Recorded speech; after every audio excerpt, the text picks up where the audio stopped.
जी मैंने screen share कर दी है। यही प्रेजेंटेशन है आप लोगों की? Yes sir. ठीक है। अगर आप लोग एक्सेल की शीट खुलवाना चाह रहे हैं या कोई वर्ड पे काम किया उससे प्रेजेंटेशन देना चाह रहे हैं तो वहाँ से भी दे सकते हैं। Yes, start. प्रेजेंटेशन स्टार्ट करेंगे मैडम सर।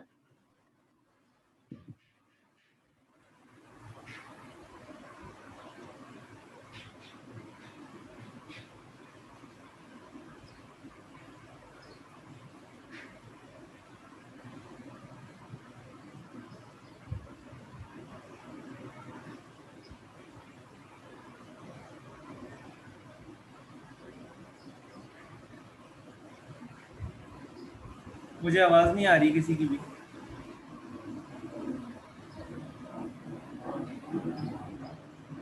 सर अभी ग्रुप मेंबर्स ही अभी तक नहीं आए।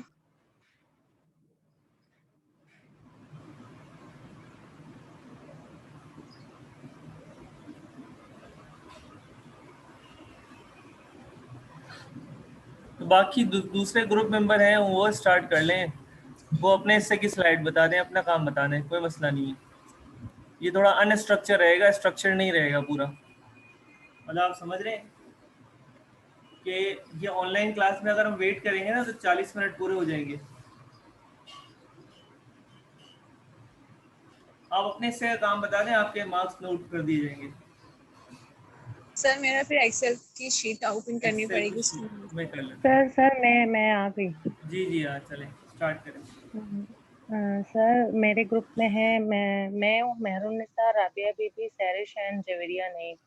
आज हमने जिस कंपनी की रिपोर्ट बनाई है वो अम्बरीली स्टील है। अम्बरीली स्टील के चेयरमैन का नाम है Abbas Akbari. Sir slide change कर दें। और इसका हेडक्वार्टर कराची में है। अम्बरीली स्टील पाकिस्तान की largest selling brand of steel brands है, जो बेसिकली पाकिस्तान की कंस्ट्रक्शन में बहुत ज़्यादा इम्पोर्टेंट रोल करती है। जो पाकिस्तान की जो कंपनी है इत्तेहाद, इत्तेफाक, मॉडल एंड पाक स्टील एंड मुगल, उनमें से उनमें अम्बरीली स्टील का नाम शामिल है। और अम्बरीली स्टील पाकिस्तान की एक स्टॉक एक्सचेंज में लिस्टेड कंपनी है। और our competitive advantage include economic scale. ये इकोनॉमिक ग्रोथ को इंक्रीज करने में भी बहुत ज़्यादा इम्पोर्टेंट रोल प्ले करती है। और जो अम्बरीली स्टील का जो जो जो स्टील वो अपने कंपनी में मैन्युफैक्चर करती है वो बहुत ज़्यादा अच्छे ब्रांड का होता है, जो पाकिस्तान में तकरीबन हर जगह पर ज़्यादातर यूज़ होता है। That's it sir. अच्छा नेक्स्ट।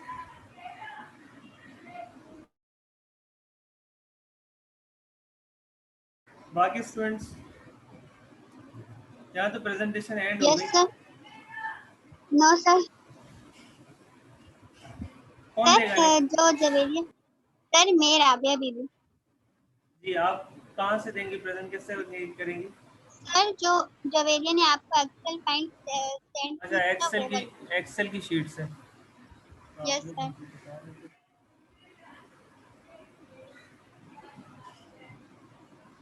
एक्सेल की शीट भी डाउनलोड करनी पड़ेगी मुझे।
जी एक्सेल की शीट खुल गई है।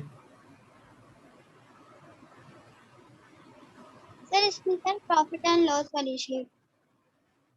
प्रॉफिट एंड लॉस ये वाली। Yes sir. Yes sir.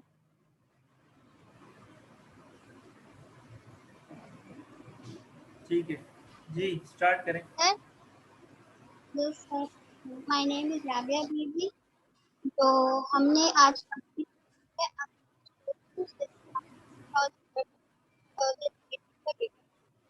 इसको बेस है। तो सबसे पहले हमारे पास जो है हम 2030 तक कंपेयर करें तो कंपनी जो है वो हर ईयर के बाद अपना प्रॉफिट जो है वो इंक्रीज करे। एक 2014 में कंपनी अपना प्रॉफिट 2000 में इंक्रीज किया, 2008 कंपनी हर ईयर के बाद अप एंड डाउन हुई। उसके बाद हमने इसका ग्रोथ मालूम किया। तो जो ग्रोथ है 2013 कंपनी की जो ग्रोथ है वो 62.71 और जो कंपनी के आउटस्टैंडिंग शेयर्स हैं वो कंपनी हर 3 ईयर में कांस्टेंट। और कंपनी के जो डिविडेंड है कंपनी ने लास्ट 4 ईयर में कंपनी ने डिविडेंड पे नहीं किया और कंपनी ने 2017 और 2018 में डिविडेंड पे किया है वो भी constant। और कंपनी जो की जो अर्निंग प्राइस पर शेयर है वो 2 ईयर्स में 5 रही, कांस्टेंट रही और फिर डिक्रीज होकर 4 हो गई और फिर 5 हो गई। और उसके बाद हमने पैरामीटर्स बनाए हैं। पैरामीटर्स में सेल्स को बेस रखा और फिर हमने इनके एवरेजेस फाइंड आउट किए। पैरामीटर्स के थ्रू हम फोरकास्टिंग करेंगे तो आईएस मॉडल में। Sir IS model. IAS model पे ही मैंने क्लिक किया हुआ है। Okay sir. Sir IS model के थ्रू हमने जब फोरकास्टिंग की तो जो नेक्स्ट 4 ईयर से कंपनी जो है वो लॉस कर सकती है, यानी कि कंपनी जो प्रॉफिट नहीं है लॉस में जा रही है कंपनी। और कंपनी की सेल्स तो बढ़ रही है पर कंपनी जो है लॉस में जा रही है। तो जब आउटस्टैंडिंग शेयर्स को देखते हैं तो कंपनी जो है वो अगले 4 ईयर में आउटस्टैंडिंग शेयर्स हैं वो कॉन्स्टेंटली रखती है और जो अपनी डिविडेंड है वो कॉन्स्टेंटली पे करती है। Thank you sir. सर अब सैरिश टाइम। जी सैरिश। अस्सलाम वालेकुम। वालेकुम सलाम। I am सैरिश। Sir present. Sir balance sheet आप ओपन करें। सिर्फ बैलेंस शीट या बैलेंस शीट मॉडल? जी कौन सा वाला? बैलेंस शीट बीएस लिखा होगा सर। हाँ लिखा हुआ ये जी नजर आ रहा है आपको? सबसे पहले यहाँ पे हमने जो ईयर्स, जी सर, हमने यहाँ पे ईयर्स लिए थे 2013 to 18 जिसके अंदर हमने इसका एवरेज निकाला सबसे पहले और फिर इसका एवरेजेस के बाद हमने ईयर बाय ईयर नीचे हमने एवरेज और ग्रोथ दोनों की। सर नीचे करें स्लाइड शीट। हमने यहाँ पे नीचे इसको average,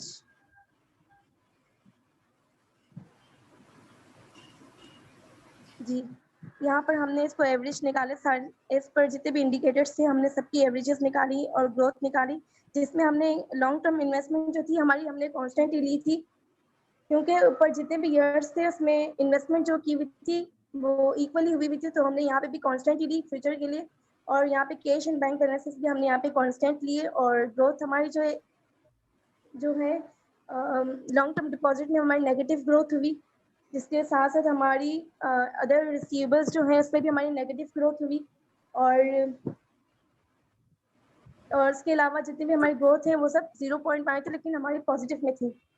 sir BS model open करें। जी इसमें हमने सारे पैरामीटर्स हमने बनाए balance sheet assumption model parameters जिसके अंदर हमने 6 जितनी ईयर्स हमने डेटा गिवन था हमने उसके मुताबिक 6 ईयर्स का 5 ईयर्स का 1 ईयर का सबकी हमने एवरेजेस फाइंड किए उसके मॉडल्स पैरामीटर्स बना लिए। सर नीचे करें फाइंड फोरकास्टेड की। जी देन हमने इसमें जब फाइंड किया तो हमारी इक्विटीज जो थी लॉन्ग टर्म इन्वेस्टमेंट हमने वही इक्वल ही रखी।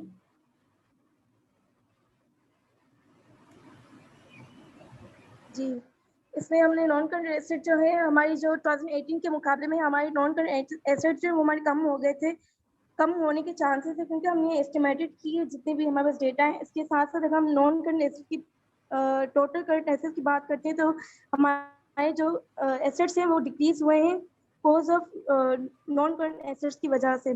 और इसी तरीके से फिर हमारी 2020 में हमारी एसेट्स इंक्रीज हो रहे हैं, फिर 2021 में हमारी इंक्रीज हो रहे हैं, फिर 22 में हमारी मजीद इंक्रीज हो रहे हैं। जब हम लाइबिलिटीज की बात करते हैं तो लाइबिलिटीज हमारी जो थी वो हमारी लाइबिलिटीज कम हो गई हैं as compare to the previous years.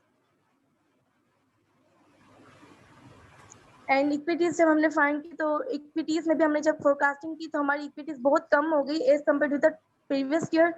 पहले हमारी जो हमने फाइंड की 2019 में जो हमने फोरकास्ट की वो हमारी थी 13.13938291112, जबकि हमने इसको 2020 में जब इसको फाइंड की तो 15 थी और मजीद ये बढ़ गई और फिर से डिक्रीज हो गई। तो इंक्रीज और डिक्रीज इक्विटीज हुई हमारी जो हमने फोरकास्ट की है। आगे जो हमें कैश फ्लो मॉडल है वो हमें जवेरिया बताएंगे। Thank you.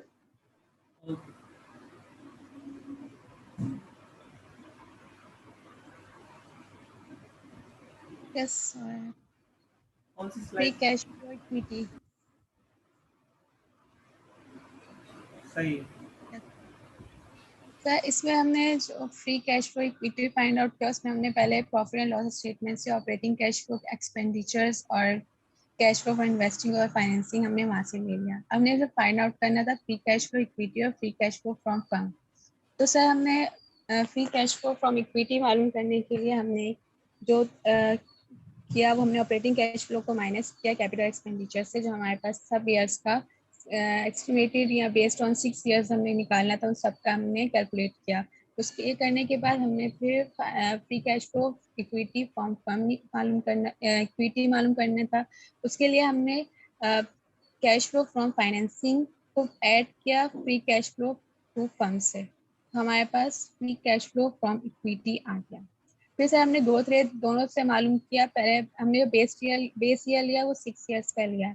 Free cash flow from flow equity का जो हमारे पास ग्रोथ रेट आया वो 66% आया, जबकि हमारे पास फ्री कैश फ्लो फर्म जो था वो हमारा बेस 6 ईयर्स का वो 7.6% आया। तो इसके बाद फ्री कैश फ्लो कैलकुलेशन की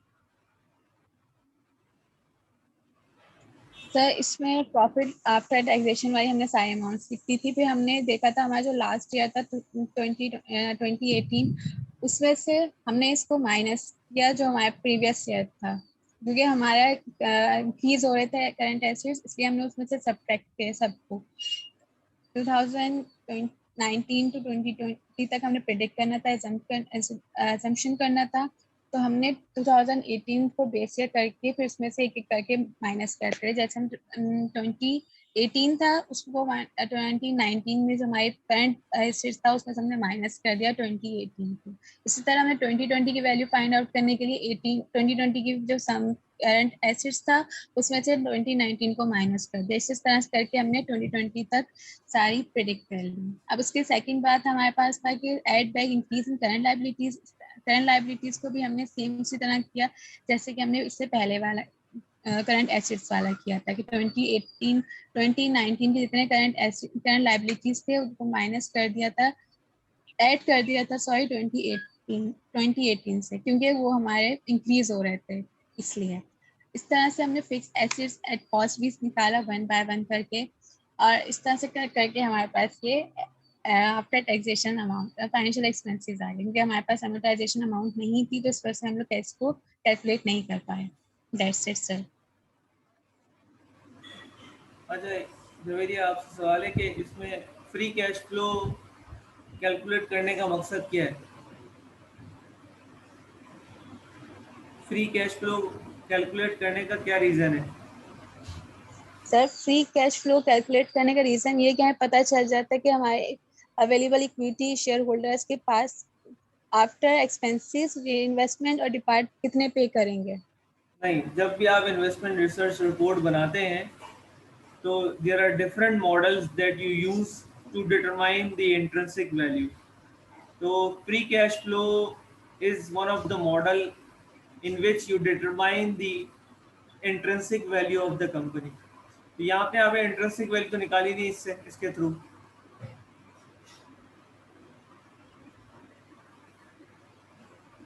अच्छा चलिए, सैरिश आप बताएं, आप अभी जी कह सर। रही थी नॉन करंट एसेट्स जो है ना कंपनी के कम हुए। नॉन करंट एसेट्स कम होने की क्या रीजंस हो सकती हैं? नॉन करंट एसेट ये कि हमारी जो नॉन करंट जैसे एसेट्स हमारा कम होने की रीजन क्या हो सकती है, ये सवाल है।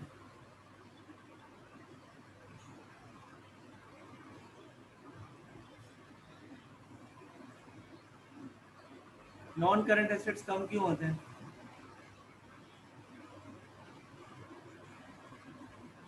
मेरी आवाज आ रही है नहीं? सर जो हमारे अदर रिसीवर्स कम हो जाती हैं, जो हमारे पास कैश और नहीं, बैंक नॉन बैलेंस करंट हमारे पास एसेट्स की कम हो बात जाए। कर रहा हूँ मैं, नॉन करंट एसेट्स।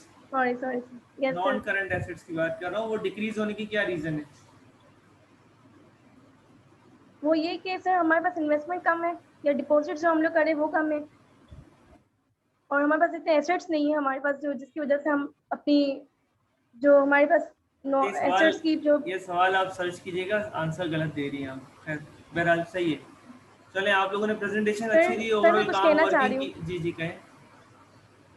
सर हमारी प्रेजेंटेशन की बिल्कुल भी प्रिपरेशन नहीं थी, ना ही किसी और चीज़ की। रीज़न ये था कि सर हम सबका 4 ग्रुप थे, हम सब 4 जने, हम सबका ग्रुप था, ठीक है। लेकिन उसमें ये कि जवेदा की तबीयत ठीक नहीं थी, ना मेहरुनिसा के ना रिलेटिव्स में इंतकाल हो गया था, और जिसकी वजह से मैंने और आपने जितनी एफर्ट्स की, हमने यहाँ तक भी हमने किया, हम दोनों ने मिलकर किया काम जितना हमसे हुआ। लेकिन सर ये कि हमारी प्रिपरेशन इसी वजह से बहुत बुरी हमने प्रेजेंट की है। Sir I am very sorry. नहीं नहीं, आप लोग टेंशन नहीं है, यस आप लोगों सर। ने अच्छी प्रेजेंटेशन दी है। जवेरिया ने भी अच्छी प्रेजेंटेशन दी, उस पे काम भी किया। सर इतनी लंबी तो करी प्रेजेंटेशन इन लोगों ने, ऊपर से उन्होंने सारी वर्किंग भी एक्सप्लेन करी, हम लोगों ने तो खाली प्रेजेंटेशन बना के एक्सप्लेन करी, हमारी तो इससे भी कम हुई है। अरे बस ठीक है यार, वो इतना बड़ा मसला नहीं है। ऑनलाइन हमारी क्लास तो में हुई यही नहीं होता है। है, ऑनलाइन क्लास में ये कर दिया काफ़ी है ना। फिर मेरे हिसाब से तो ओके है, कोई सर मसला थैंक नहीं। यू। ओके सब ओके, नंबर दे देना प्लीज सर। इंशाल्लाह इंशाल्लाह इंशाल्लाह, ओके जिन्होंने सर। एफर्ट्स किए। चलें, thank you thank sir. You next sir. Next group जल्दी से आ जाए। नेक्स्ट ग्रुप के लिए कौन है? सर हमारा ग्रुप आना चाह रहा है। अच्छा, तो प्रेजेंटेशन आप खुद शेयर करेंगे या मैं शेयर करूँ? सर सर ये राबिया ने आपको भेज दी है, आप शेयर करेंगे। चले मैं कर देता हूँ, 1 मिनट में नंबर नोट कर लूँ ज़रा।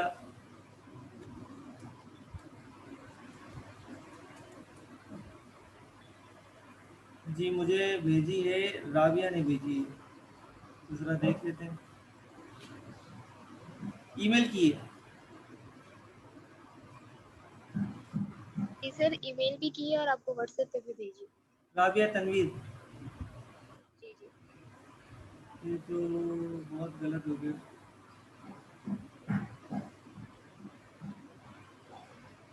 नहीं, व्हाट्सएप पे चेक कर सर लेता हूँ। जी जी, हम करें। कौन?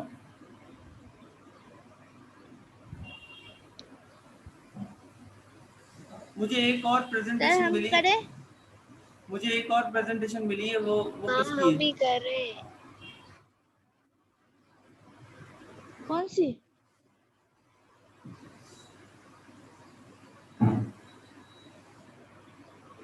ये कंपनी का नाम है अटक सीमेंट। जी सर यही है हाँ हमारी। ठीक है, हमारी है। चलें। हाँ स्टार्ट करें, चलें। यही सर। सब है।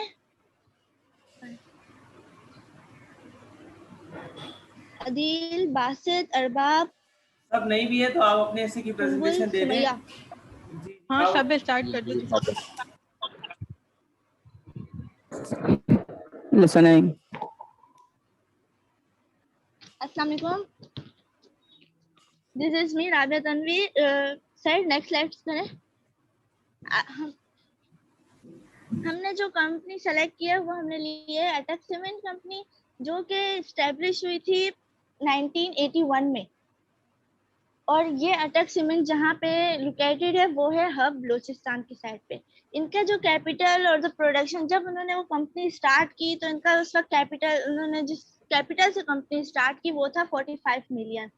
और जो कंपनी जब स्टार्ट हुई थी उसमें जो इन्होंने कमर्शियल प्रोडक्शन जब स्टार्ट की थी वो इन्होंने स्टार्ट की थी 1988 with the plant capacity of 200 ton per day in 2018. The production capacity was 3 million ton. In 2018 the production की जो capacity थी वो थी 3 million ton. इनका जो मेन उस वक्त और अब तक जो कंपनी का जो पोजीशन है वो इस कंपनी को मार्केट लीडर इन सीमेंट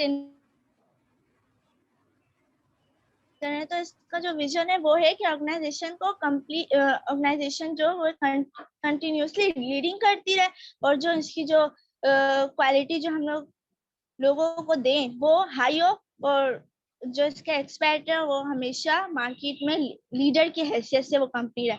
जो इसका मिशन है वो इस तरह है कि to be a premier and the repeatable cement manufacturer by providing the quality product service and the customer satisfaction. जो इस कंपनी का जो मेन पर्पस है वो है कि वो जो इसकी जो क्वालिटी हो वो हाई क्वालिटी हो और जो कस्टमर जो भी वो कंपनी सीमेंट खरीद रहे हैं वो सेटिस्फाई हो। जो इस प्रोडक्ट, अब हम मिशन के बाद आते हैं प्रोडक्ट पे। जो इसकी प्रोडक्ट है वो 3 टाइप की है।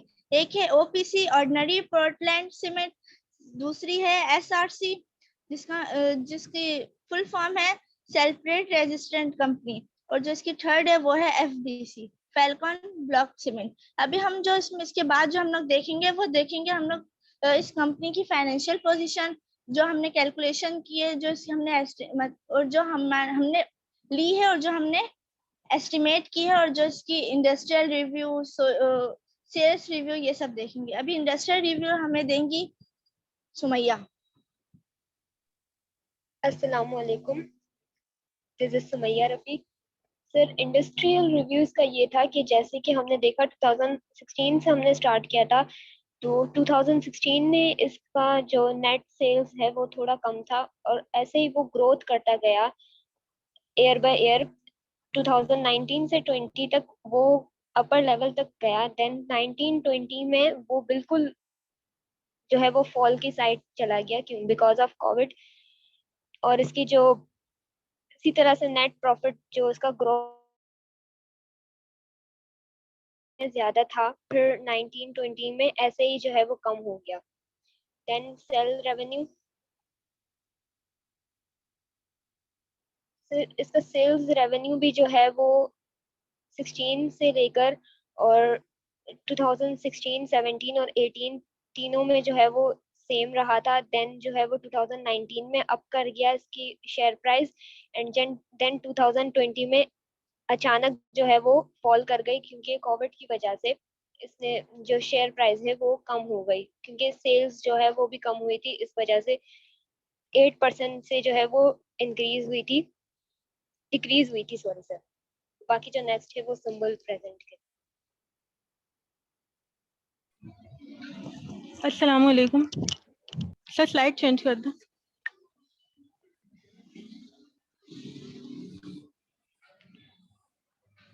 यहाँ हमने बुक वैल्यू फाइंड आउट की है बुक वैल्यू मेथड से, जिसमें हमने 2017, 2018 और 2019 का डेटा ले लिया है, जिसमें हमारे पास बुक वैल्यू 2017 में 104.33 थी, 2018 में डिक्रीज होके 108.22 हो गई थी, और 2019 में उससे ज़्यादा डिक्रीज होके 117.15, देन 2020 में 120.45 और 2021 में 120.91 हो गई थी।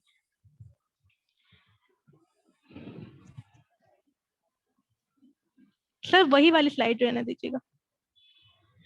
जब हमने इसकी एस्टिमेशन की फोरकास्टिंग के लिए तो इसका जो शेयर था वो ओवर वैल्यू हो चुका था, तो हम ये प्रेफर करते हैं कि इसका शेयर सेल कर देना चाहिए, क्योंकि कंपनी ग्रोथ की तरफ जा रही है और उसका शेयर ओवर वैल्यू हो चुका है।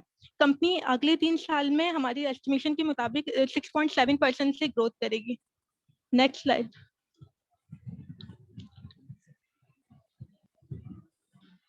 यहाँ हमने अर्निंग पर शेयर देखा है, जिसमें 2020, 2019, 2018 और 2017 की एस्टिमेशन है, जिसमें हमारे पास 2019 में सेल्स थी, सेल्स जितनी थी उससे 2018 में इंक्रीज हो गई थी, 2019 में उससे ज्यादा इंक्रीज हो गई थी और 2020 में डिक्रीज हो गई थी, जिसका एक रीजन कोविड भी था। उसी तरह से हमने नीचे अर्निंग पर शेयर का रेशियो दे दिया है। इसके बाद अदील एक्सप्लेन करेंगे। अस्सलाम वालेकुम। मेरा आज फाइनेंशियल कंपनी की फाइनेंशियल, सर अगली स्लाइड कर लेंगे। मेरा टॉपिक है फाइनेंशियल स्टेटमेंट ऑफ अटक सीमेंट। तो the general purpose of the financial statement is to provide information about the result of operations. So financial statement अटक सीमेंट की पिछले सालों में देखा जाए तो स्टेटमेंट नजर ही नहीं आ रही आपकी। सर रेड वाली स्लाइड है सर, पीछे वाली।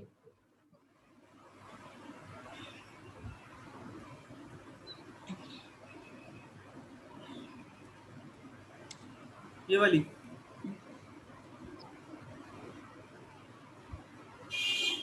Yes sir. इसमें फाइनेंशियल स्टेटमेंट नजर ही नहीं आ रहा सर। एक्सेल से नजर आएगी और या फिर रिपोर्ट से नजर आएगी, इसमें ब्लर है।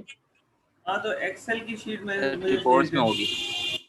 रिपोर्ट कहाँ है भेजिए सर, आपको भेजिए सर, रिपोर्ट में भी है।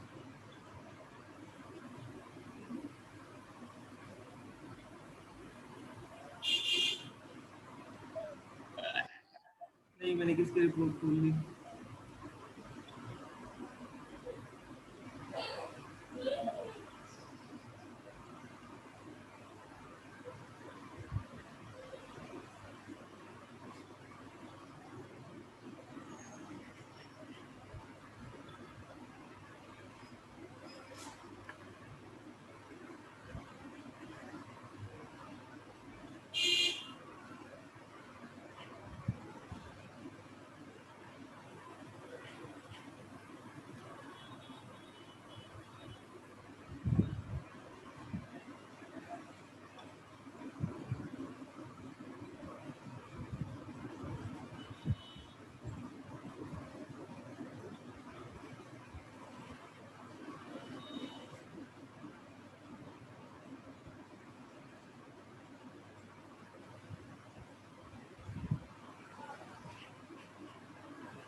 सर पीपीटी में भी लगी हुई है सर फाइनेंशियल स्टेटमेंट।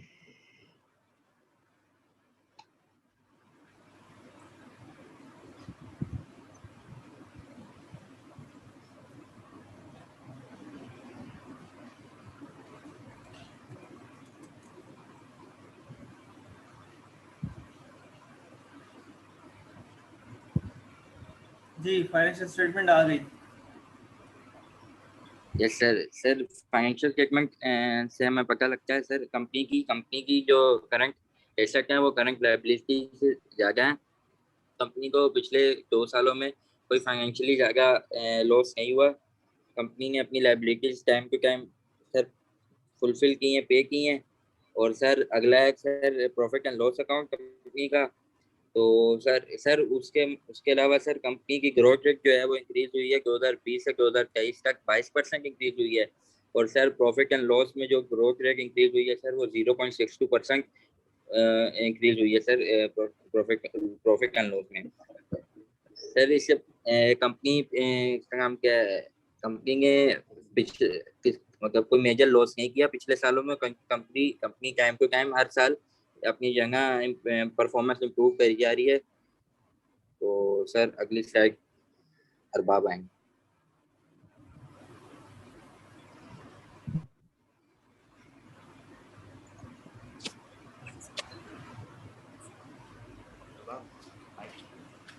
अस्सलाम वालेकुम।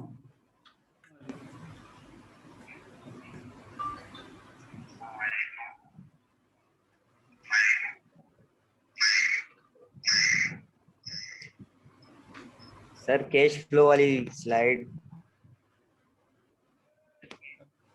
वही निकाला हुआ है मैंने।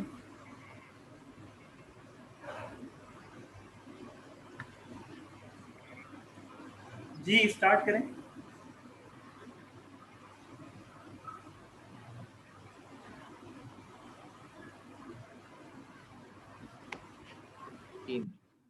सर पीपीटी में कैश फ्लो वाली स्लाइड। उसमें अभी नजर नहीं आएगा पीपीटी में।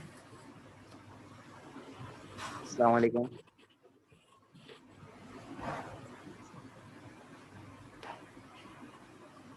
हाँ नजर नहीं आएगा कैश फ्लो वाली स्लाइड। सर मैं कैश फ्लो वाले why cash flow statement is important, ये था मेरा टॉपिक सर। हाँ बताएं, चलें वर्बली बताएं।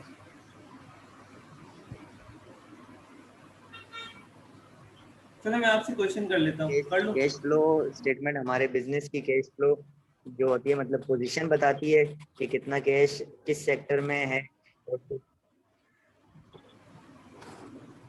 सर आवाज नहीं आ रही। आ रही है, बोले कंटिन्यू करें।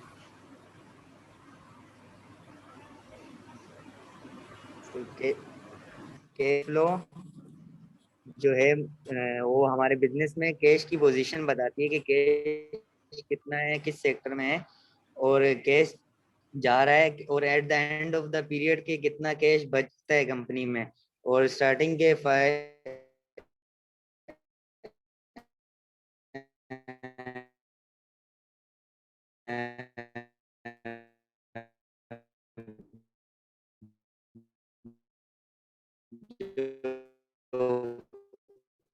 सालों में कैश एवेल्यूएट हो रहा है। तो सर ये इधर नजर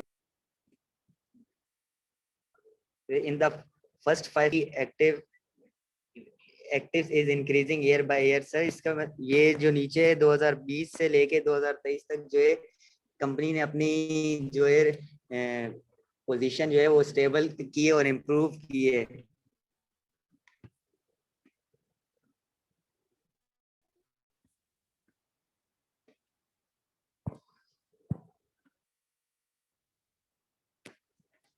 और इससे सर ये 2023 से ये के जो बिजनेस है क्या है,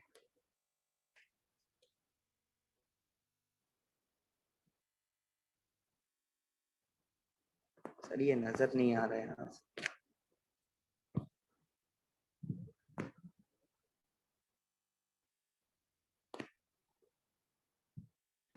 अब नजर आ रहा है?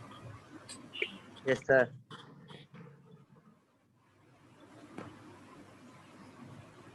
कोई नहीं यार बात सही है, सही, जाने दे फ्लो में निकाल दे। कि सर जैसे 2023 में 4,335,604 थे, तो ऐसे ही 2023 तक जो बिजनेस है वो कंपनी ने इंक्रीज किया है, और ये 21,351,276 तक गए। इसके बाद next slide sir Abdul Basit share करेंगे। अब्दुल बासित क्विकली। हेलो अस्सलाम वालेकुम sir. So today I'm going to discuss about intrinsic value. Intrinsic value basically वो वैल्यू होती है जो बताती है आज की शेयर प्राइस क्या होनी चाहिए, और क्या है जिससे हमने दो मॉडल यूज किए हैं, एक बुक वैल्यू और दूसरी गोल्डन ग्रोथ मॉडल। इन दोनों मॉडलों से हमारे पास इंटरसेक्ट वैल्यू आ जाता है। बुक वैल्यू से ये भी पता चलता है कि शेयर प्राइस 15.2 है जो कि ओवर वैल्यू है, और गोल्डन ग्रोथ रेट से शेयर प्राइस 131 है और ये भी ओवर वैल्यूड है। इट मीन्स के हमने शेयर सेल कर देनी चाहिए। इसके अलावा हमने एस्टिमेटेड बुक वैल्यू फाइंड की है जो 2023 की है, जो ये भी 21.9 है और ये भी ओवर वैल्यूड है। So sir that's it. Any question regarding our presentation? जी बहुत सारे क्वेश्चन है, लेकिन सिर्फ एक ही क्वेश्चन करूंगा, तमाम स्टूडेंट्स कोई भी आंसर दे दे। मुझे बात बताएं कि आप लोगों ने प्रेजेंटेशन में बताया कि कंपनी जो है वो, किसने बताया अभी कि कंपनी की जो है वो ग्रोथ अगले 3 साल के लिए हमने कैलकुलेट की है 6.7%। कंपनी ग्रो करने जा रही है, तो मैं बीइंग एन इन्वेस्टर मुझे पैसा इस कंपनी में लगाना चाहिए, क्योंकि ये कंपनी तो बहुत ग्रो करने वाली है। सर हम लोग जवाब दे सकते हैं या किसी प्रेजेंटेशन वही जवाब नहीं, देंगे? आप नहीं देंगे, जो ग्रुप मेंबर्स हैं वो आंसर दें कि अगर कंपनी ग्रो कर रही है तो बीइंग अ इन्वेस्टर मुझे तो यहाँ पैसा लगाना चाहिए, लेकिन अकॉर्डिंग टू इंट्रिंसिक वैल्यू आप कह रहे हैं कि ये ऑलरेडी क्या कहते हैं ओवर वैल्यूड है, आप सेल करें, मुझे तो ये खरीदने चाहिए शेयर्स उनके कंपनी के। कंपनी ईपीएस भी अच्छा दे रही है, अर्निंग भी अच्छी दे रही है, ग्रोथ भी कर रही है, तो मुझे तो यहाँ तो वैल्यू इन्वेस्टमेंट करना चाहिए। मुझे क्या करना चाहिए सर बताएं? ये कि नहीं लगाना चाहिए, इन्वेस्टमेंट नहीं करनी चाहिए, कंपनी ऑलरेडी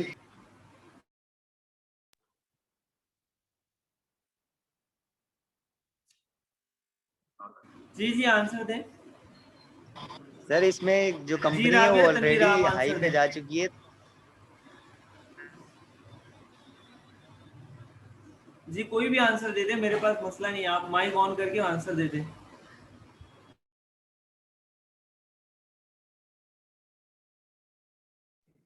सर वो कह रहे कंपनी पहले ओवर वैल्यू हो चुकी है, तो अभी इसमें पैसे इन्वेस्टमेंट करना सही नहीं है।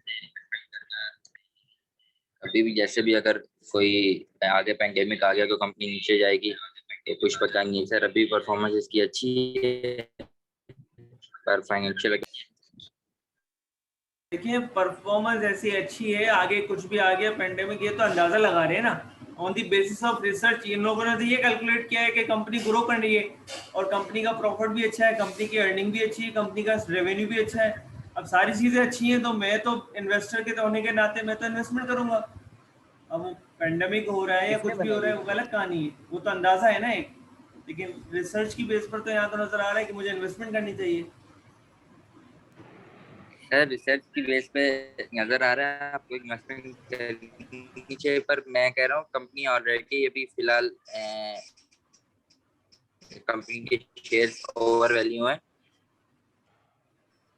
अंडर वैल्यू आएंगे तो होंगे तो जाके इन्वेस्टमेंट करनी चाहिए। चले ठीक है। अभी अगर आपके पास शेयर, अच्छा एक काम करते हैं, यहाँ पर क्लास एंड हो जाएगी, नेक्स्ट सेशन 15 मिनट के बाद स्टार्ट होगा, 15 मिनट का ब्रेक है हमारा।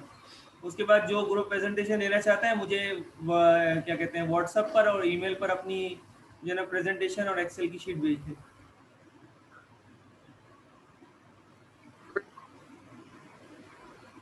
अभी क्लास एंड हो जाएगी, चंद सेकंड बचे हुए, 15 मिनट के बाद क्लास दोबारा से रिज्यूम होगी इंशाल्लाह।